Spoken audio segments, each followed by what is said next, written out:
Bismillahirrahmanirrahim. Assalamualaikum warahmatullahi wabarakatuh. Waalaikumsalam warahmatullahi wabarakatuh. Ya, anak-anak sehat semuanya ya. Ya, tampaknya semuanya dalam kondisi sehat. Mudah-mudahan kita semuanya senantiasa dilindungi oleh Allah Subhanahu wa taala. Yang sakit segera sembuh ya, yang sehat tetap senantiasa menjaga stamina supaya kita tetap bisa bertahan seperti itu. Baik, matur nuwun sangat Ustadz Yusuf dan Ustadz Heru yang sudah bergabung bersama kita dan telah mempersiapkan segalanya. Ini demi anak-anak ya, semuanya demi kalian. Nah, semoga ini semua akan menambah semangat kalian untuk terus belajar, bertolabul ilmi ya. Jangan sampai kalah dengan ustadz-ustadzahnya ya. Ustadz-ustadzah itu berangkat pagi ya, pulangnya menjelang sore ya. Semuanya demi apa? Demi kalian. Walaupun kita daring, tetapi ustadz-ustadzah tetap masuk ke sekolah. Nah, menunggu giliran anak-anak untuk ikut PTM ya. Insya Allah nanti di fase ketiga ini kelas 9 sudah masuk. Ya, habis itu nanti kelas 8 dan setelah itu kelas 7 seperti itu ya. Jadi semuanya akan mengikuti.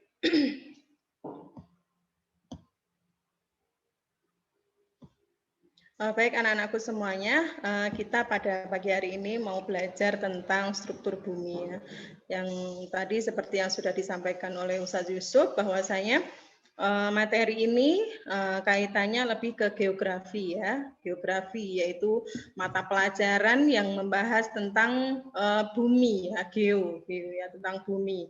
Ya, mungkin kalau dilihat dari sudut pandang biologi, fisika dan kimia mungkin tidak masuk di dalamnya ya. Mungkin yang mendekati adalah fisika, cuman ini lebih ke geografi.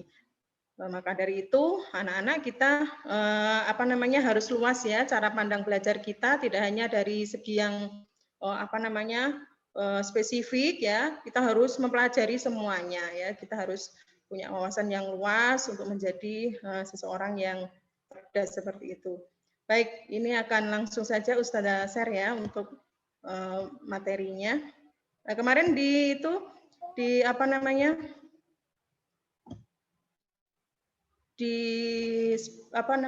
grup WA sudah Ustazah sampaikan juga gitu ya. Ini kelihatan ya.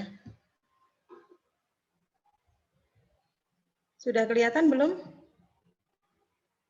Sudah, Us.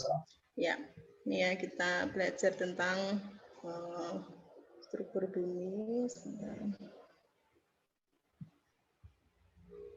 Ya.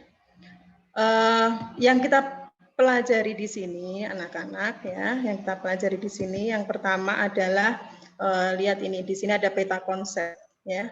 Jadi ada yang harus kalian perhatikan di sini bahwa bumi ya, seperti apa yang sudah kita ketahui selama ini, kita tinggalnya itu di planet bumi ya, bukan di planet yang lain seperti itu. Nah, sudah semestinya kita mempelajari tentang apa yang ada di sekitar kita ya. Struktur bumi itu terbagi menjadi 3 di sini ya. Yang pertama adalah ada litosfer, kemudian ada hidrosfer, dan ada pula atmosfer ya. Nah, ada 3 ini ya. Nah, yang kita tinggali ya, yang kita duduki sekarang ini itu adalah lapisan ataupun bagian bumi yang namanya litosfer ya. Litosfer itu ada batu-batuan gitu ya. Ada tanah ya, litosfer namanya. Kemudian ada bagian bumi yang kita sebut dengan nama hidrosfer. Ya, anak-anak biar tidak biar mudah mempelajarinya. Hidrosfer dari kata hidro. Hidro itu apa? Hidro itu adalah air ya. Berarti lapisan bumi yang banyak mengandung air di situ ya. Kemudian yang ketiga adalah lapisan yang namanya atmosfer ya. Atmosfer itu yang ada di atas kita, yaitu di udara itu ya, yang menentukan cuaca. Cuaca hari ini panas atau dingin. Nah, itu lapisannya adalah atmosfer. Jadi udah paham ya. Jadi ada 3 lapisan di bumi kita. Yang pertama adalah yang kita tempati yaitu litosfer, kemudian lapisan yang banyak mengandung air yaitu hidrosfer, dan lapisan yang mengandung udara yaitu atmosfer. Nah itu ya harus tahu dulu. Dan bumi ini anak-anak bentuknya kan seperti apa? Bulat ya, seperti bola gitu ya. Ada kayaknya teori yang mengatakan bumi datar juga gitu ya. Tapi apa namanya, untuk saat ini pemahaman kita masih apa namanya, kita apa ya istilahnya itu yang kita ikuti adalah bumi berbentuk bulat ya, bumi berbentuk bulat. Nah, kita pelajari yang pertama yaitu lapisan litosfer ya, lapisan yang kita tempati saat ini. Nah, pada lapisan litosfer ini ya, anak-anak, itu merupakan lapisan terluar bumi. Ya, lapisan terluar bumi. Manusia hidup dan tinggal pada lapisan litosfer ini. Ya. Nah, ada unsur bentang alam, gitu ya. Unsur bentang alam yang pertama itu adalah kemiringan medan, ya. Kedua adalah ketinggian puncak, dan ketiga adalah muka daratan.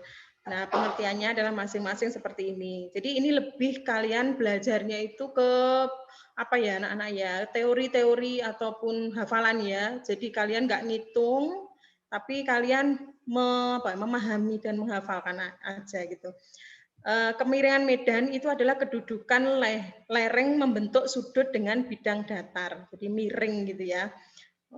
Jadi alam ini ya yang kamu lihat ini, alam yang membentang ini itu ada yang namanya kemiringan medan. Kemudian ada yang namanya ketinggian puncak, yaitu ketinggian puncak itu bagian tertinggi dari gunung ya, yang disebut puncak, dan terendah itu yang disebut kaki ya. Ketinggian puncak gunung diukur dari permukaan air laut ya anak-anak ya. Pasti kalian pernah kan ke puncak gunung, nah ke Tawangmangu misalnya itu ya, bagian tertinggi gunung itu kalau kita mau mengukur ketinggian puncak itu ngukurnya adalah bagian tertinggi puncaknya itu diukur, terus dasarnya itu adalah apa? Permukaan air laut, berarti ukurannya adalah seperti itu. Kemudian muka daratan, daratan itu menggambarkan sesuatu tentang apa namanya bentang alam ya. Jadi daratan itu adalah sesuatu yang membentang di depan kalian itu. Tuh ya. Kemudian ada namanya dataran rendah ya. Ini hanya pengertian-pengertian aja. Dataran rendah itu daratan yang melandai hampir rata. Ya, ketinggiannya kurang dari 200 meter di atas permukaan laut. Itu dataran rendah. Terus ada dataran rendah, juga ada dataran tinggi ya. Dataran tinggi itu daratan yang melandai, yang letaknya di pegunungan. Ya. Kemudian ada yang namanya lembah ya, namanya aja lembah, berarti apa? Dataran yang memanjang sepanjang sungai ya, berada di antara gunung-gunung. Jadi kalau di kanan kiri ada gunung gitu ya, kemudian di tengahnya itu ada dataran ya, kemudian ada apa sungai, dataran yang berada di menyusuri sungai, itu namanya lembah ya. Kemudian ada yang namanya ngarai, ya, ngarai. Itu adalah lembah dengan batas kiri kanan tebing yang terjal, itu ya. Ini nama-nama istilahnya. Kemudian ada yang namanya bukit. Bukit itu apa namanya muka bumi yang menyerupai puncak, ya, menyerupai puncak. Kemiringannya sampai radius 500 meter ya. Ketinggiannya antara 200 sampai 300 meter. Kemudian ada yang kita sebut dengan nama gunung ya. Gunung itu adalah perbukitan dengan ketinggian lebih dari 1000 meter. Nah, ngukurnya dari apa tadi? Ngukurnya adalah dari permukaan air laut ya. Nah, kemudian ada yang namanya pematang. Pematang itu adalah pegunungan atau perbukitan dengan puncak berderet dan kaki bersatu. Ya. Di pematang itu ada punggung, ya, pematang dengan puncak landai, dan igir, yaitu pematang dengan puncak tajam. Ini adalah istilah-istilah bentuk dari suatu daratan, ya, permukaan daratan. Nah, yang ini adalah istilah-istilah bentuk dari dasar lautan, ya. Kalau anak-anak itu pernah pergi ke laut gitu ya, ke pantai, ya, di situ ada laut ya. Di situ ternyata di dasar laut itu ada berbagai bentuk ya. Nah ya, ada berbagai bentuk, ada paparan, yaitu dataran yang terhampar di tepi benua, ya, landai dan membentuk suatu dangkalan, gitu ya. Paparan. Kemudian ada lereng benua, yaitu paparan yang melandai ke arah laut sampai ke dasar cekungan. Ya, ini istilah-istilah diketahui aja ya. Kemudian ada cekungan, yaitu paparan ke arah laut berbentuk cekung dengan kedalaman 130 sampai 4.000 meter. Nah, kemudian ada palung. Palung itu cekungan berupa lembah sempit dan dalam dengan dinding yang curam. Palung itu mengarah ke laut ya. Biasanya ini dari daratan menuju ke laut, bentuknya itu seperti apa ya? Ya ada apa? Cekungan itu loh, cekungan yang menjorok ke laut itu. Kemudian ada ambang laut, itu gunung laut yang puncaknya muncul ke permukaan. Ya. Mungkin pernah ya melihat di gambar-gambar itu ya. Ada gunung yang puncaknya itu muncul dari permukaan air laut. Itu namanya adalah ambang laut. Kemudian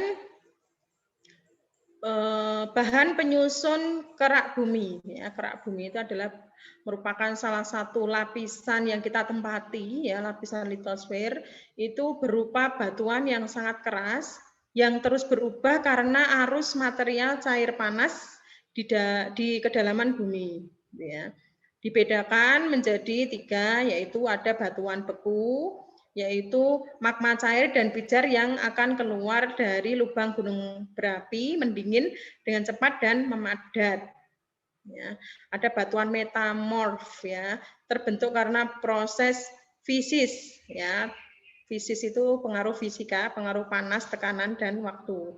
Ada batuan yang namanya sedimen, yang ketiga ya, yaitu perombakan batuan lain atau karena proses kimia membentuk endapan yang memadat. Itu ya, itu adalah 3 batuan yang membentuk kerak bumi. Ya.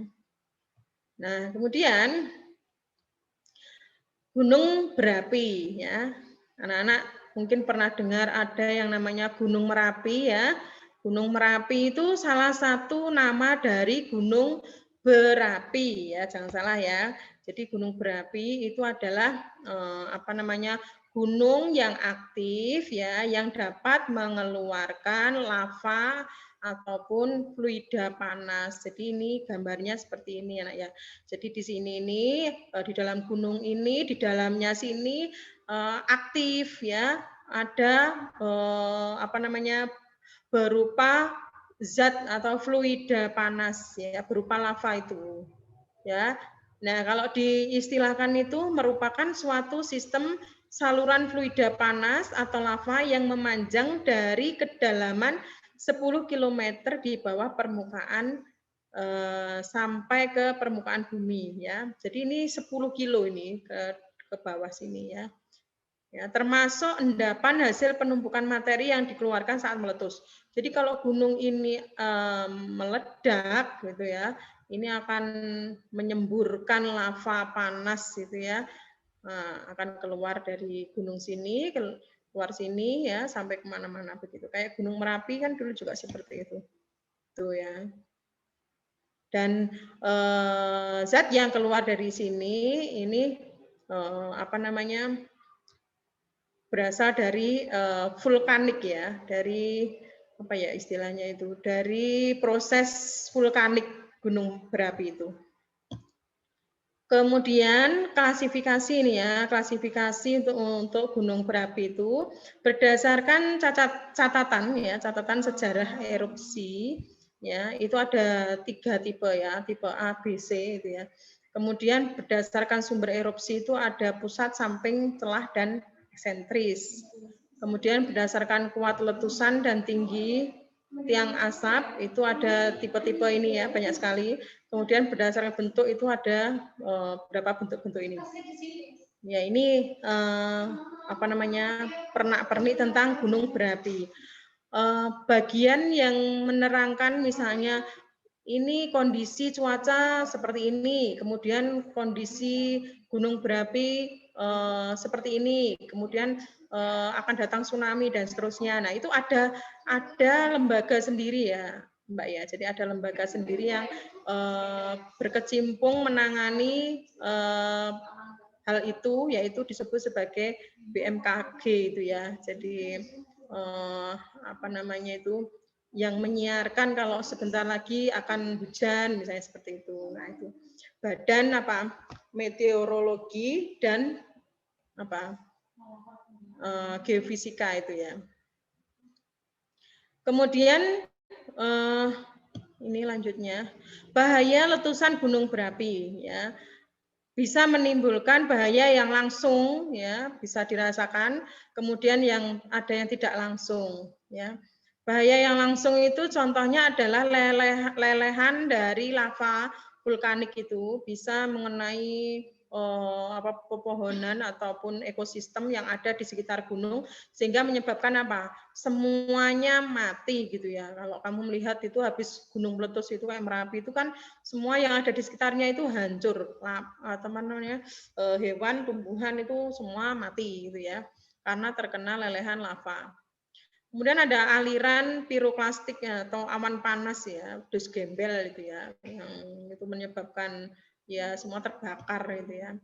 Kemudian ada jatuhan piroklastik ya, ada lahar letusan, ada gasnya juga yang beracun ya Mbak ya. Jadi kalau ada gunung meletus itu radius berapa gitu akan terkena ya gas yang beracun itu. Jadi maka dari itu biasanya dari BMKG itu menyiarkan ini siaga sekian ya. Jadi harus segera meninggalkan lokasi dan seterusnya gitu ya.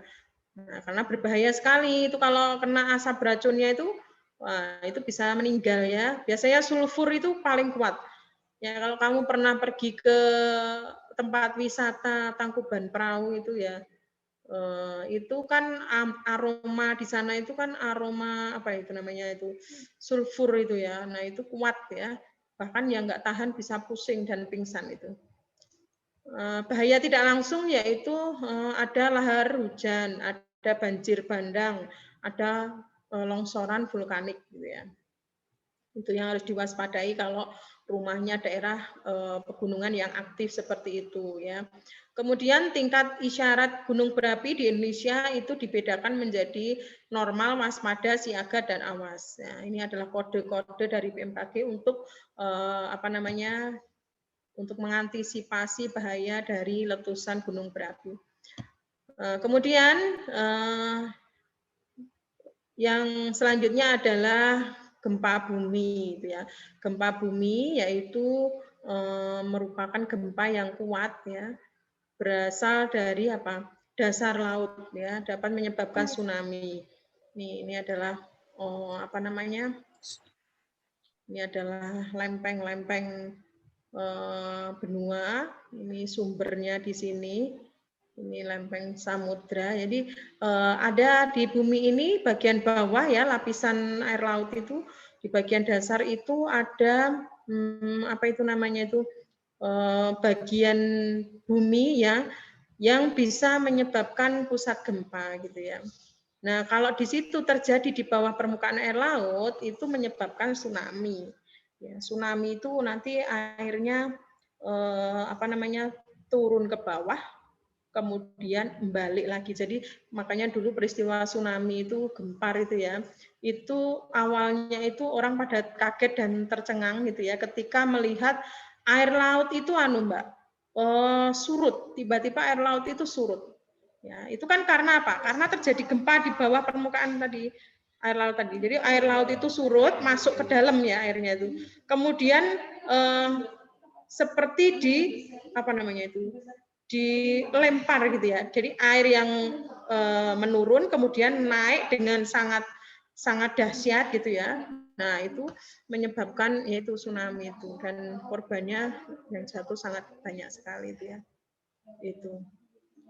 Beberapa istilah terkait dengan gempa itu ada hipocentrum, epicentrum, dan alat pencatat gempa itu disebut sebagai seismograf ya, dicatat ya. Alat untuk mencatat getaran permukaan pada gempa itu disebut seismograf. Ya. Hipocentrum itu apa? Hipo itu artinya adalah bawah ya, hipo itu. Jadi sumber yang menyebabkan gempa di bawah lapisan tanah. Jadi sumbernya itu dari bawah tanah. Kalau epicentrum itu titiknya itu di permukaan tanah. Ya, bedakan ya antara hipocentrum dan epicentrum. Ini pusat penyebab gempa itu ya. Nah, ternyata bumi kita itu unik ya anak-anak ya. Ada peristiwa-peristiwa seperti itu. Maka kalau kalian membaca Al-Qur'an itu ya, mentadaburinya di surat-surat terakhir ya, juz 30 itu ada yang mengisahkan tentang kejadian hari kiamat itu ya. Nah, luar biasa sekali ya, bumi itu bergoncang ya, gunung-gunung berterbangan. Nah, ini udah nggak karuan seperti itu ya alamnya. Ya, penyebabnya adalah siapa? Ya, penyebabnya adalah penghuninya, tentu saja ya, kita manusia. Ya, maka bumi ini harus dijaga, bumi ini harus dirawat ya, jangan sampai bumi ini menjadi kacau ya, kondisinya gitu ya. Ya karena ulah manusia. Kamu lihat itu kayak lumpur lapindo itu. Nah, itu kan pengeboran yang di luar prediksi itu ya. Pengeboran sampai dalam itu ya, di bumi itu. Jadi alat yang sangat besar ya, dan kuat dimasukkan ke dalam bumi ya. Nah, untuk mengambil mungkin semen atau ini ya, material yang ada di dalamnya, tapi yang keluar adalah apa? Yang keluar adalah yaitu lumpur yang nggak berhenti-berhenti itu sampai sekarang itu ya, Nduk ya. Jadi itu bisa jadi di dalam bumi sana, di bawahnya lumpur lapindo itu bolong. Nah, kalau sudah bolong itu bisa jadi apa? Ya hancur lama-lama ya. Kalau nggak kuat menahan, lubang itu bisa ibaratnya bahasa orang Jawa itu jungkruk. Kalau misalnya bumi itu terus menerus dikeruk gitu ya, dalamnya materialnya diambil, itu lama-lama kan lubang itu dalamnya ya. Makanya sekarang banyak gedung-gedung yang tinggi ke atas tapi buminya di dalam itu banyak yang bolong. Nah, hati-hati itu, mungkin kiamat itu salah satu ya, karena ya ulah kita semuanya. Kemudian kita lanjutkan, setelah mempelajari tadi ada gempa bumi, ada gunung meletus gitu ya. Kita mempelajari tentang cuaca. Ya, cuaca itu kaitannya dengan udara ya, Mbak ya. Kaitannya dengan lapisan yang ketiga yaitu atmosfer ya. Nah, di sini kita mengenal ada istilah troposfer ya, merupakan lapisan atmosfer yang letaknya paling bawah ya, paling bawah, paling dekat dengan permukaan bumi. Ya, merupakan tempat terjadinya berbagai peristiwa cuaca. Troposfer ini dekat dengan kita ya, paling dekat dengan permukaan bumi. Nah, cuaca itu adalah keadaan udara dalam waktu tertentu pada tempat tertentu. Ya, cuaca di Solo beda dengan cuaca di Semarang, beda dengan cuaca di Madiun ya, seperti itu ya, sesuai dengan waktu tempat ya tertentu ya. Kemudian unsur-unsur cuaca itu ada suhu udara, kemudian ada tekanan udara, ada kelembapan udara, kemudian ada arah dan kecepatan angin ya. Ya, kemudian ada awan, ada curah hujan ya. Suhu udara itu bisa diukur dengan alat yang namanya apa? Untuk mengukur suhu udara di sekitar kita namanya apa? Apa namanya untuk mengukur suhu udara? Mbak Zahra, coba Mbak Zahra. Mbak Zahra ada? Mbak Zahra 7F, absen 29. Ya, Us. Nah, alat untuk mengukur suhu udara apa Mbak namanya Mbak? Nah, itu di slide ada itu. Bisa dibaca. Ya, Kelihatan enggak? Slide-nya kelihatan kan? kelihatan. Ya, namanya apa? Alat untuk mengukur suhu udara. Termometer. Betul. Kemudian alat untuk mengukur tekanan udara. Apa yo Mbak Sinantian? Sinantian. Apa Mbak? Ada Mbak Sinantian di situ?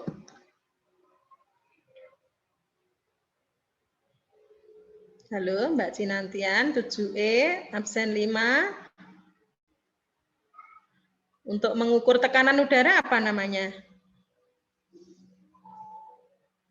Oh, enggak ada ya kayaknya ya. Mbak Najma, apa? Untuk mengukur tekanan udara namanya? Barometer, Us. Iya, pinter ya, di slide ada ya. Kemudian untuk mengukur kelembapan udara, ini ngecek kalian aja menyimak nih. Kelembapan udara, apa yo? Mbak Siti Aisyah.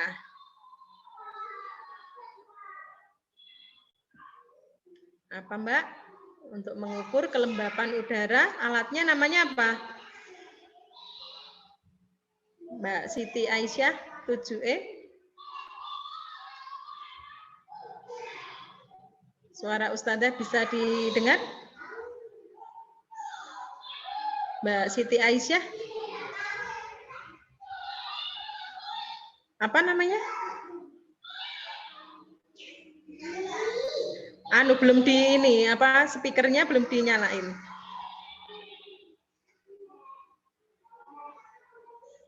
Halo? Apa Mbak? Enggak kedengeran ya. Untuk mengukur kelembapan udara adalah hygrometer ya, hygrometer.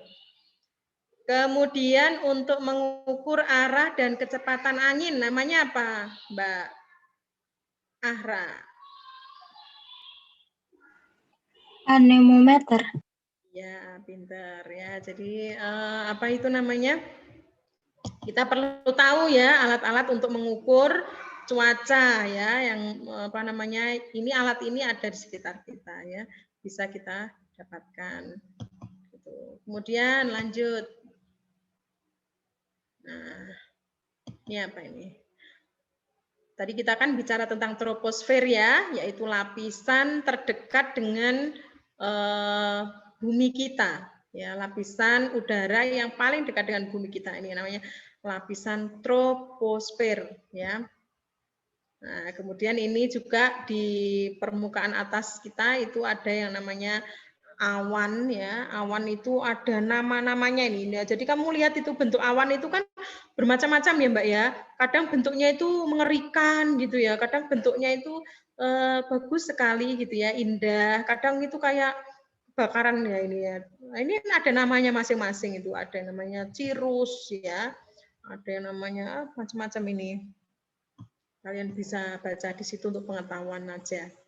Nah, kemudian ini slide yang terakhir ya. Slide yang terakhir itu Ustazah bagikan linknya.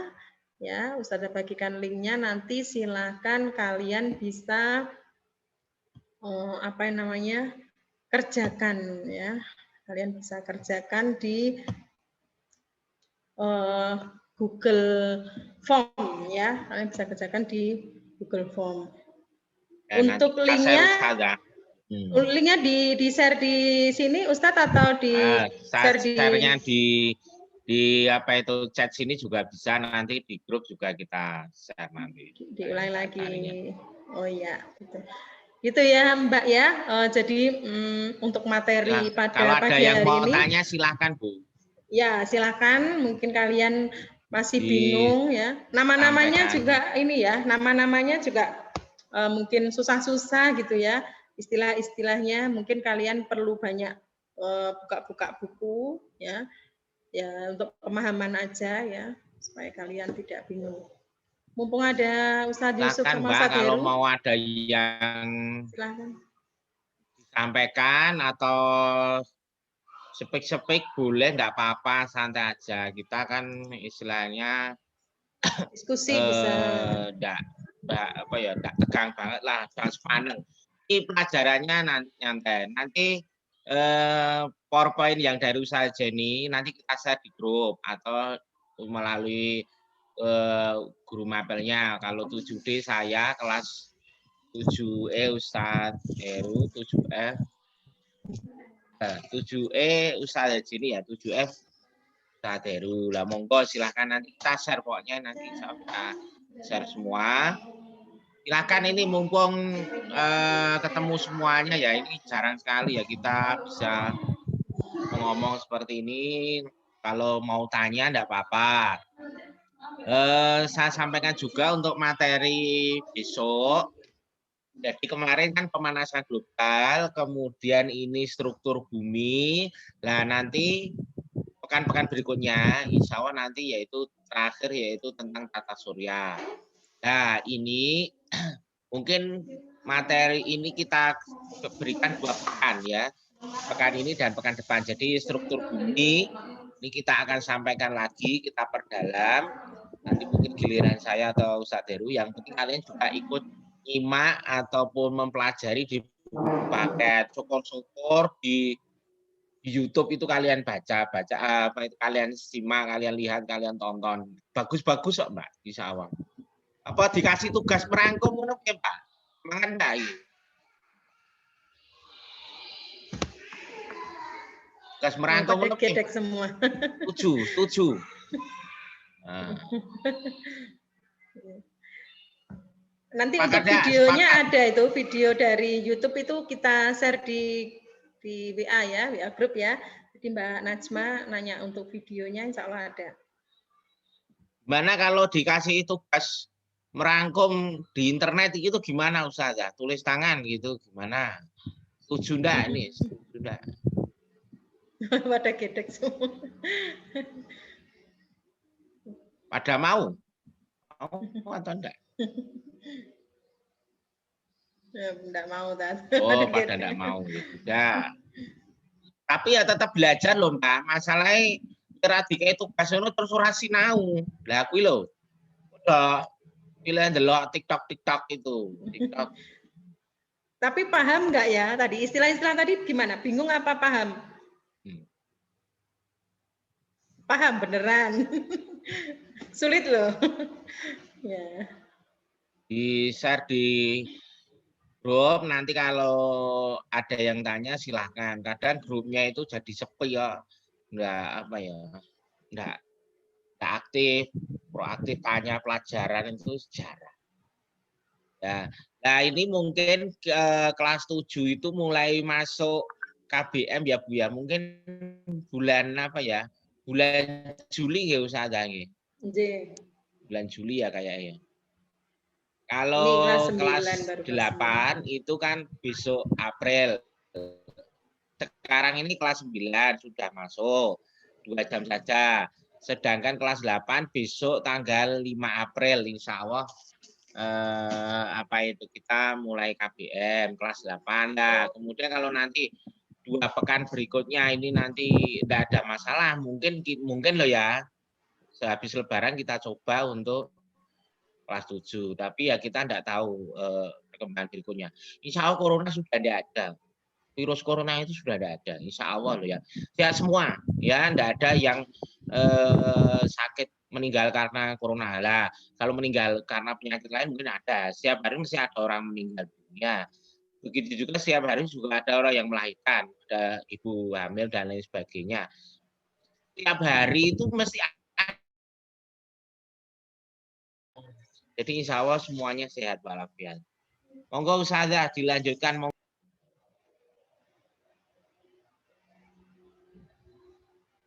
Nggih, suwun Ustaz Yusuf. Barangkali dari Ustadz Heru ada yang mau disampaikan dulu. Ini tadi sudah di screenshot belum nggih Ustadz Yusuf? Sebagai ini sudah kita screenshot Ustazah. Ya, berarti Nah, kalau ini ya. Karena ya jarang yang menyalakan videonya ini Ustazah. Jadi, ya, ayo Mbak, kan kalian cantik-cantik semuanya. Monggo Ustaz Heru kalau ada yang mau ampun. sampaikan monggo. Sampun saya. Sudah cukup. Oke. Ya, berarti ditunggu ininya nggih, apa namanya anak-anak ditunggu Google Form-nya untuk latihan soal. Nanti setelah ini kita share ya buat latihan kalian aja ya. Semoga nanti nilainya 100 semua. Berarti untuk pertemuan pada siang menjelang pagi, siang menjelang pagi menjelang siang hari ini kita akhirkan nggih, Ustadz nggih. Ya, terima kasih atas perhatiannya semua Ustadz dan anak-anakku semuanya. Semangat terus belajar ya, jangan malas-malesan. Rapotnya kemarin nilainya bagus-bagus kan? Nah, itu hasil dari... Ada yang mau komentar nggak nilai hasil rapot tes kemarin? Ada yang mau... Nilaiku nggak pernah ulangan kok dapat nilai bagus. Nah, misalnya ada yang seperti itu. Saya kok dapat nilai 95, padahal saya nggak pernah kerjakan Google Form, nggak pernah ikut Zoom. Harusnya nilai saya 60, nah, misalnya. Mungkin kita keliru, mungkin juga bisa. Ya, kalau ada yang keliru bisa ya disampaikan ya. Ya, sampun kita akhirkan. Mohon maaf apabila ada yang kurang berkenan. Kita akhiri. Alhamdulillahirabbil alamin. Subhanakallahumma wa bihamdika asyhadu an la ilaha illa anta astaghfiruka wa atubu ilaik. Assalamualaikum warahmatullahi wabarakatuh. Waalaikumsalam warahmatullahi wabarakatuh.